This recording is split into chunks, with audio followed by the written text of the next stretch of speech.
பரிகார ஸ்தலங்கள் பகுதியிலே துன்முக்கி வருஷம் தமிழ் புத்தாண்டு எப்படி இருக்கும் என்பதை ஒவ்வொரு ராசிக்கும் இன்று முதல் பார்க்கவிருக்கிறோம். நேற்றைய தினம் வெறும் அறிமுக உரை.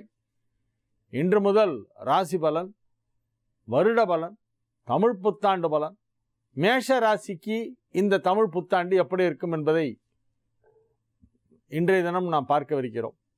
மேஷ ராசிக்கு இது ஒரு நல்ல வருடம். வருட ஆரம்பத்தில் 5ஆம் இடத்திலே குரு ராகு சேர்க்கை ஏற்பட்டிருக்கிறது. குரு வலுவான நிலையிலே இருக்கும் பொழுது வருடம் ஆரம்பமாகிறது. வருட ஆரம்பத்தை பாருங்களேன், எல்லாமே குரு சம்பந்தப்பட்டதாக இருக்கும். புனர்பூச நட்சத்திரம் குரு நட்சத்திரம். புனர்பூச நட்சத்திரத்திலே வருடம் பிறக்கிறது. வியாழக்கிழமை குருவாரம், வியாழக்கிழமை புனர்பூச நட்சத்திரம் ஆகிய இரண்டுமே குருவின் தொடர்புடையவை. மேஷ ராசிக்கு குரு 5ஆம் இடத்திலே மிக நல்ல நிலையிலே அமைந்திருக்கின்ற ஒரு நேரத்திலே வருடம் ஆரம்பமாகிறது. இந்த வருடத்தில் வரக்கூடிய கிரக மாற்றங்கள் என்று பார்த்தால் குரு 6ஆம் இடத்திற்கு செல்கிறது என்பது மட்டும்தான் ஒரு மாற்றம். பெரிய மாற்றம் வேறு எதுவும் இல்லை. இந்த வருட கடைசி வரை ராகு கேதுவும் சனியும் மாறவே இல்லை. குரு மட்டும் ஆகஸ்ட் மாதம் 2ஆம் தேதி 6ஆம் இடத்திற்கு செல்கிறது என்பது ஒரு மாற்றம். 6ல் குரு வருது அவ்வளோ நல்லது இல்லை. குரு பெயர்ச்சி நன்றாக இருக்கிறதா மேஷராசிக்கு என்று கேட்டால் நன்றாக இல்லை என்று தான் சொல்ல முடியும். ஆனால் இந்த வருடத்தின் துவக்கம், மற்ற கிரகங்களின் நிலை, இவற்றையெல்லாம் வைத்து பார்க்கும்பொழுது இது பரவாயில்லை, இந்த ஆண்டு ஒன்றும் ரொம்ப மோசமாக இருக்காது, ஓரளவு சுமாராக இருக்கும் அப்படின்னு சொல்கிற அளவுக்கு தான் இருக்குது.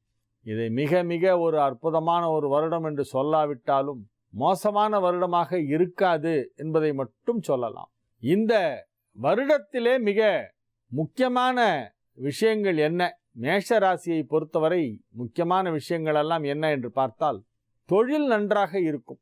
5ஆம் இடத்திலே குரு இருக்கும் பொழுது ராசியை குரு பார்த்து கொண்டிருக்கிறது. அதன் பிறகு 6ஆம் இடம் சென்ற பிறகு 10, 12, 2 ஆகிய இடங்களை பார்க்கிறது. 10ஆம் இடம், 12ஆம் இடம், 2ஆம் இடம் மூன்றுமே ரொம்ப முக்கியமான வீடுகள். 10ஆம் இடத்தையும் 2ஆம் இடத்தையும் பார்ப்பதால் தொழில் நன்றாக இருக்கும். தொழில் வளர்ச்சி, தொழில் ஸ்தானம், தனஸ்தானம், குடும்பஸ்தானம், அயன சயனஸ்தானம் போன்ற அனைத்தையும் குரு பார்ப்பதால் இந்த ஆண்டு மேஷ ராசிக்கு ஓரளவு நன்மைகள் நடைபெறும் என்று மட்டும் சொல்லலாம். சனியின் சஞ்சாரம் வருஷம் ஃபுல்லாக 8ல் தான் இருக்கும். ஒன்றும் பண்ண முடியாது.